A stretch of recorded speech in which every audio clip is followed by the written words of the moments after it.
alat pati tiket ini. Menteri Ketenat Kambari Dr. S. Jingkyrshan ong ba ke India kan yeng lang bat ke Sri Lanka ha kapor bekadon kami ke jingarap ban yele iki jing e. Shu ong ba ke India kala shimye ke sien jam ban ai Jingkyrshan ha ka be day bat ke pisa tingka sha ka IMF klem da up ya ke jingarap na ki wei pat kinong airam. Dr. Jingkyrshan ong ru ba ke India ka day ke paramarjan bala ban shania bat ka bakloi ban ai jingarap ha ka no kapor. Ong ya kini ha ka jinglet jung Shah Sri Lanka.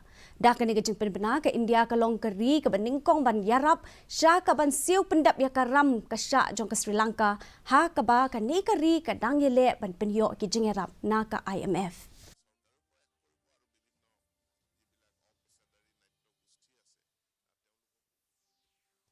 Energy security is today one of Sri Lanka's most serious challenges.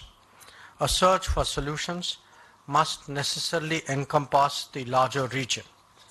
Only then will Sri Lanka get the full benefit of scale. This country has enormous renewable energy potential that can become a sustainable source of revenue. It has the capability as well for Trincomalee to emerge as an energy hub. In its support for Sri Lanka, India is prepared to be a reliable partner on such initiatives. Kashat Sajer